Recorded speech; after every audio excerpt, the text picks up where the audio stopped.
Olá, amigos da Magia Cigana. Estamos aqui dando continuidade ao nosso assunto, a nossa conversa, né, com o Babadiba de Iemonjá, Babalorixá de matriz africana. Fico muito feliz que o senhor tenha continuado conosco. Hoje vamos dar uma sequência àqueles assuntos que já estávamos falando. E agora nesse vídeo, né, nesse programa, nós falaremos sobre o julgamento do Supremo Tribunal Federal sobre a lei da sacralização de animais. Isso acontece, gente, nacionalmente, então vale a pena ficar ligadinho aqui conosco. Para quem está chegando agora, convido a vocês a assistirem o nosso programa anterior no YouTube, né, que foi um assunto também bem polêmico, um assunto bem legal, que esclareceu muitas dúvidas. E para quem está vendo agora, chegando agora aí conosco, eu vou apresentar novamente aí para o pessoal Babadiba de Iemonjá. Ele é presidente do Conselho de Povo de Terreiro do Estado do Rio Grande do Sul, coordenador estadual da Renafro Saúde, formado em saúde coletiva pela URGS. Tá, pessoal? Então, hoje, novamente, ele está aqui conosco e nós vamos hoje abordar, dentre outros assuntos, né, a continuidade, né, que estava bem legal o nosso papo no último programa, e a gente resolveu dar sequência. Babadiba, o senhor pode falar para nós agora desse assunto que agora é a nível nacional, né? Sim. Que vai pegar todos os religiosos do Brasil. O que está acontecendo? O que vai voltar aí esse debate, então, da sacralização de animais? Sim, nós vamos enfrentar mais uma vez agora, de âmbito nacional, mais uma vez nós vamos estar sendo julgados, vamos estar sentando no banco dos réus, o direito de exercer a nossa tradição de matriz africana no Brasil. Essa discussão começou em 2003, quando um deputado evangélico cria o Código de Proteção ao Animal, que é um código necessário, é um avanço para o Estado do Rio Grande do Sul. Todos nós temos os nossos animais domésticos, enfim, que nós cuidamos com muito zelo, com muito carinho, enfim. Mas o Rio Grande do Sul também é o estado das pessoas que consomem carne, a terra do churrasco, né? E é uma discussão que inicia aqui, uma discussão muito hipócrita, né? Porque, bom, os animais que nós utilizamos nos terreiros são animais que compõem a cadeia alimentar do ser humano. E num dos artigos desse Código de Defesa dos Animais proibia o uso de animais nos ritos de matriz africana. Bom, imediatamente o povo de terreiro do Estado se mobilizou na época, foi uma mobilização histórica, foram muitos pais e mães de santo nas ruas. Em 2003 não tinha o Facebook, não tinha as redes sociais como agora, mas tivemos contribuição de lideranças importantes, como o pai Pedro de Oxum, enfim, que utilizou o programa de televisão dele para convocar o povo, e colocamos muita gente nas ruas, invadimos a Assembleia Legislativa, e fomos recepcionados lá pelo deputado, então deputado Edson Portillo, era o único deputado negro da casa, e a deputada Jussara Coni. E, bom, falamos sobre a lei que passou por unanimidade na Assembleia e que nenhum deputado teve a intenção de que esta lei prejudicaria os cultos afro, né? E imediatamente passamos a construir, então, uma emenda ao código que excetuava as tradições de matriz africana daquelas vedações, né, daquelas proibições. Bom, essa lei começou a tramitar na Assembleia, passou por todas as comissões, enfrentamos ali o preconceito, o racismo, deputados evangélicos em todas as comissões. Também, depois que nós conseguimos aprovar na Assembleia com 32 votos favoráveis, nós enfrentamos, então, uma ação direta de inconstitucionalidade promovida pelos defensores de animais e também pelos evangélicos, insuflado na época por um vereador que se chamava Beto Meche, né? Bom, essa ação direta de constitucionalidade foi julgada no TJRS e na época nós ganhamos.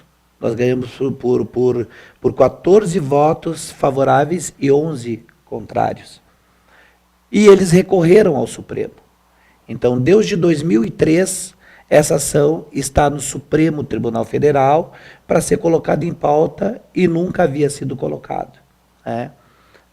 E esse ano, por alguma razão, o ministro Marco Aurélio Mello do Supremo Tribunal Federal resolveu colocar em pauta. Bom, É bom destacar que o ministro... Sabe-se se ele tem alguma preferência religiosa? Sim, o ministro Marco Aurélio Mello, nós tivemos lá na época para conversar com ele e fomos recebidos por um assessor dele, ele não estava, inclusive nós fomos conduzidos pelo ouvidor da Secretaria de Promoção da Igualdade Racial, que era o Ministério da Igualdade Racial, e quando a gente chegou na recepção do gabinete dele, uma figura do Zumbi dos Palmares, né, no gabinete, enfim. Então ele era sensível, é sensível às questões raciais e, inclusive, compreende também as questões das tradições de matriz africana.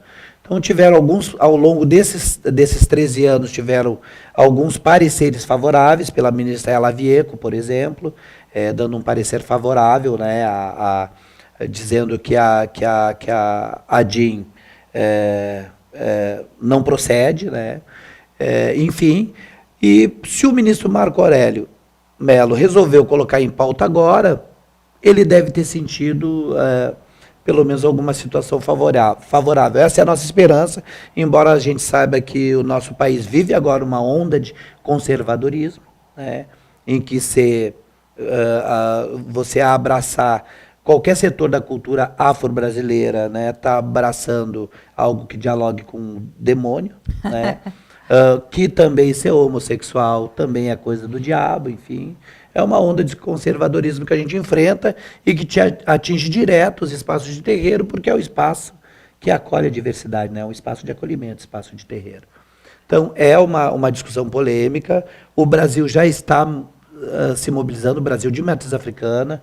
Eu tenho recebido contatos de pais e mães de santo de todos os estados do Brasil. Eu faço parte da Rede Nacional de Religião Afro-Brasileira de Saúde, que linka as diversas tradições de matriz africana do Brasil, né? Aqui nós somos batuque, mas, por exemplo, no Maranhão é tambor de mina. Né?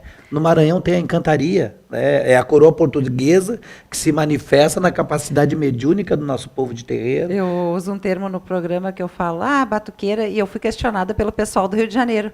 Só um pouquinho, batuqueiro aqui é quem toca tambor na escola de samba, mãe Michele. Fala nisso no programa, retrata isso para nós. A gente mas assim, o batuque, como macumba, antes era chamado, o Rio de Janeiro é candomblé agora, antes era macumba, é o termo pejorativo que o colonizador colocou, que nós positivamos e transformamos em religiosidade de matriz africana, né?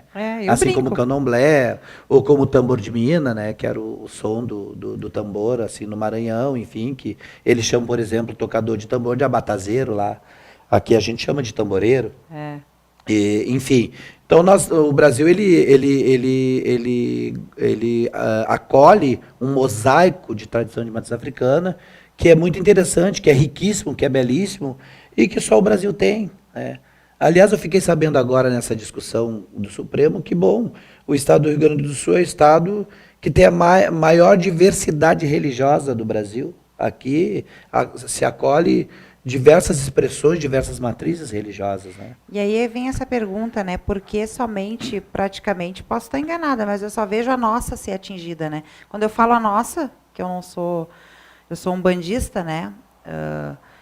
Também se enquadra nisso, né? Porque a gente também, as pessoas até vou falar uma outra coisa aqui, até o umbandista também sofre um preconceito também dentro da religião. Eu também, em alguns momentos, me sinto colocada um preconceito por uma escolha minha, porque as pessoas não entendem que somos, eles nos rotulam, né? Batuqueiros, macumbeiros, pais de santo, tudo, né? Até mesmo, como o senhor disse, do demônio. Adoradores do diabo, a gente não sabe nem o que é o diabo. Mas a gente também, dentro da nossa religião, nós temos segmentos diferentes, né? E às vezes até dentro dos nossos segmentos nós somos discriminados um pouco, né? Mas enfim, isso é um outro assunto. Mas existe também o racismo religioso dentro da religião.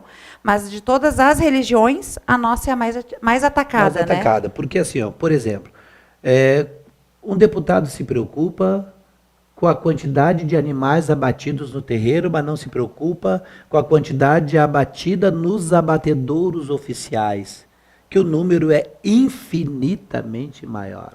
Né? Estão se preocupando com os galos e galinhas que a gente consome nos terreiros. Né? E, na verdade, o que a gente partilha com o orixá é o alimento. A gente só partilha com o orixá aquilo que a gente come. não é? Isso E a gente aproveita tudo, né? Eu ia dizer para o senhor colocar para nós essa situação. Né? As pessoas, alguns leigos, eles falam, eles matam animais, enfim, eles colocam o lado negativo, eles usam o peso da palavra, mas eles não lembram que, às vezes, de uma galinha é feita uma canja que, vamos dizer, 20 crianças comem, né? Ou mais. Isso, muito mais. Né? E uma outra questão é isso, na luta contra o PL 21 aqui no Estado, que foi também uma ação de uma deputada estadual aqui, a Regina Becker, que queria cancelar, anular a lei Edson Portillo, que nós conseguimos aprovar lá em 2003, que também está dentro dessa discussão. Eles foram para a Assembleia Legislativa com faixas, os defensores de animais, que dizia: preferimos matar um ser humano que ferir um animal. E uma das defensoras perguntou assim para mim, na audiência, numa das audiências públicas que teve, que eu estava participando ali na mesa enquanto presidente do conselho e articuladora ali da audiência pública, ela perguntou: mas vocês arrancam o pescoço da galinha? E aí eu respondi: mas a cabeça é muito indigesta, não é? Por causa do bico, enfim. Porque a gente tem que realmente naturalizar, não é? Na verdade, bom, não tem a menor possibilidade da gente comer um animal vivo. Na Semana Santa, toneladas e toneladas de peixe, né, são mortos em nome de Jesus, todo mundo consome. Isso é sacrifício animal. Aí me lembrei outra coisa. Aí vem no nosso feriado lá, que é da luta do feriado, que foi falado no programa anterior. Aí o feriado, vamos dizer, que é um feriado da Igreja Católica, o Natal, vende muito. Aí o lojista gosta, né? Vende. Mas também, assim, o próprio judiciário, ele não consegue enxergar a sociedade com a ótica da diversidade, entender que podem existir outras visões de mundo e outras matrizes civilizatórias. Eles julgam a gente sob a égide da cruz. Por exemplo, a expressão do procurador do Ministério Público na questão do 20 de novembro foi dizer que o dia 20 de novembro não era uma data de guarda. Quer dizer, essa guarda é uma expressão católica, é uma expressão cristã. Quer dizer, ele entende como feriado religioso apenas aqueles que têm a perspectiva judaico-cristã e não a perspectiva africana. Por que a data de Zumbi não poderia ser religiosa se Zumbi representa a expressão da nossa ancestralidade? Se todos somos iguais, né? Temos o direito, o Brasil seria é um país ter laico, né? Iguais. Isso. Seria para ser, né? E assim, e as religiões respeitadas, né? Até se tu quer, digamos, tu contrata uma pessoa, tu pode na ficha perguntar a religião e aquela pessoa descrever ali. Claro que isso é muito, muito lunático, né? Da minha parte pensar isso, mas poderia ser, né? Olha, na minha religião os meus feriados são esses. Sim, e as pessoas se expressar. Olha, nós, enquanto religiosos, nós atendemos muitos empresários que sabem que a nossa religião existe e que, quando precisam, buscam a nossa religião. Então, eles estão, é impossível, eles não são cegos. Eles olham o funcionário, eles veem a guia, eles veem a proteção, eles sabem, só falta um pouco de boa vontade de respeitar. Mas Michele, assim, esse enfrentamento desse racismo institucional, a gente faz em todos os setores. Por exemplo, quando a gente acessa o espaço de saúde, e quando um pai ou mãe de santo baixa um hospital, eles não têm o cuidado para saber quais são as interdições alimentares do pai ou mãe de santo. O dia que o menu é arroz com galinha, eles servem e não querem saber. Então, é um Estado, né, que está preparado para apenas uma matriz civilizatória. Mas também a gente sabe que, por exemplo, os muçulmanos, né, eles têm tratamento diferenciado nos espaços de saúde pública do Brasil. Por que a matriz civilizatória africana não pode ter? Por que pais e mães de santo não podem ter? Na educação a mesma coisa. Eles ensinam para nossas crianças, né, dão uma educação cristã. Se tu for falar de orixá, não, aí já não pode, os pais vêm para cima, porque aí estão ensinando macumba para as crianças, né? Mas aí foi o que foi falado essa semana, até no tema do Enem, né, que foi intolerância religiosa, que vem justamente dessa ideia que a criança, às vezes o jovem, ele chega ali com aquela ideia da escola que só pregaram, né? Independente, a gente pode colocar o filho na escola católica, tem escola adventista, isso. mas assim, eu acho que quando fala de religião, que tem aquela matéria religião, as pessoas podiam ter uma visão, um leque maior de dar, não é, ninguém vai lá, não acredito que eu vá, que o senhor vá lá na escola, que nós não queremos ir lá fazer a cabeça daquela criança e puxar para a nossa religião. Sim, a nossa tradição não é prosélita. A gente só quer passar como história, como conhecimento. Né? Exatamente. E isso devia ser um pouco respeitado também nas escolas. Isso.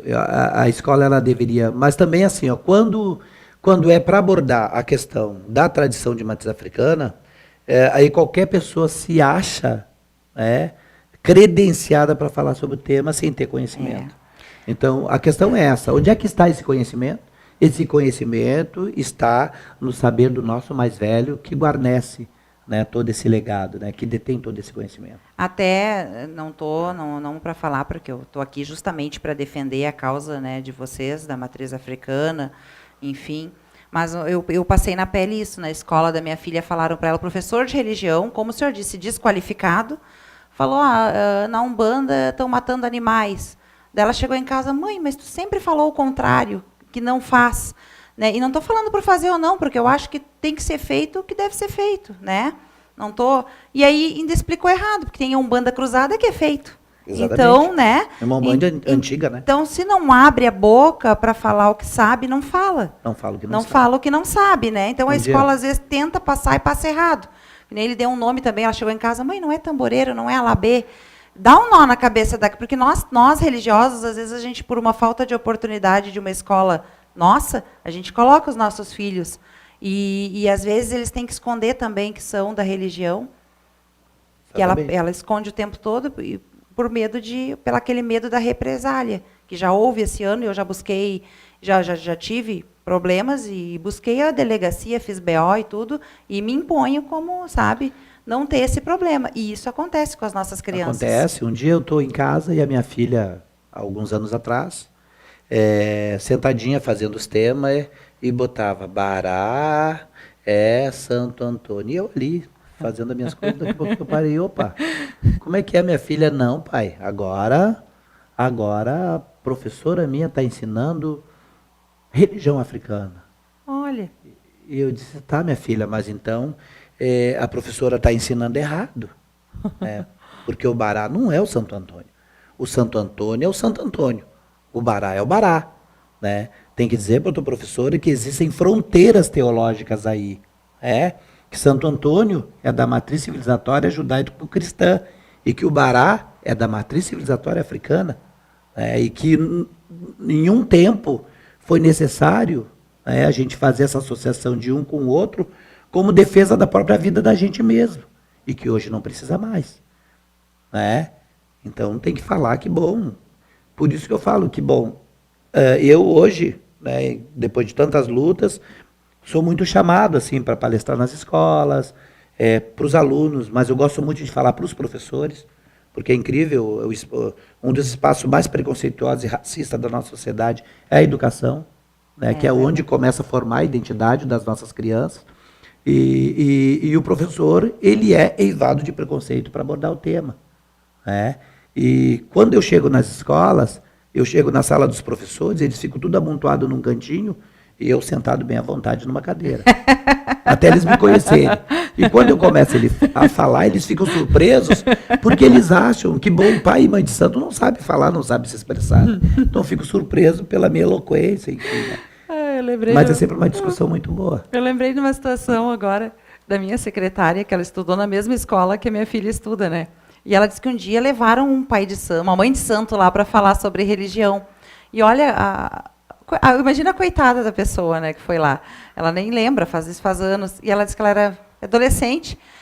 E ela, assim, de todas as crianças, ela olhou para ela para dar uma fruta. Poxa, ela ganhou um presente, ela ganhou uma fruta. Sim. Que coisa boa, né? Que a nossa religião é uma das religiões, eu acho que se não a única, que dá comida. Sim, muito comida. E ela disse, eu peguei aquilo. Hoje a minha secretária está desenvolvendo, está aí envolvida com a religião, mas até pouco atrás o Lucas perguntou, e tu comeu? Não, eu fiquei com medo. Olha como o mundo Isso dá é a expressão voltas. do racismo, né, também. Olha Quando tu como tem o mundo medo dá de comer, voltas. quando tu tem medo de comer, tu acha que aquilo ali tem alguma coisa de mal. É a imagem que a gente passa, Isso, né? Com as exato. nossas roupas, com os nossos trajes. Imagino o senhor, que eu até não lhe conheci pessoalmente aqui no programa, mas uma das coisas que me chamou sempre a atenção quando eu lhe via era que, assim, ó, todas as vezes, em várias situações que eu via pelo Facebook, trajado. Sempre. Né? Eu acho Pego que o ônibus assim, é incrível porque as pessoas dançam break para não se encostar em mim no ônibus. Mas eu lhe admiro, eu por isso lhe parabenizo.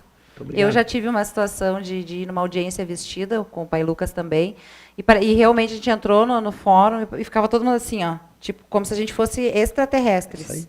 Né? Eles ficam, né, até... A juíza nem tanto, mas o pessoal assim parecia que estava vendo.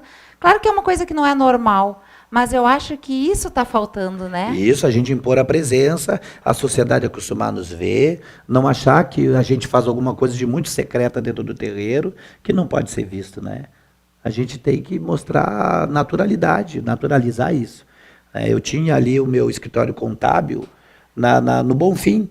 Então, em seguida, eu levava minha roupa e saía dali paramentado para ir para um movimento, para uma audiência, para uma reunião, enfim. E era muito interessante. Pena que eu nunca gravei, mas eu passava pelas pessoas no Bonfim, eu paramentado, as pessoas me cumprimentavam.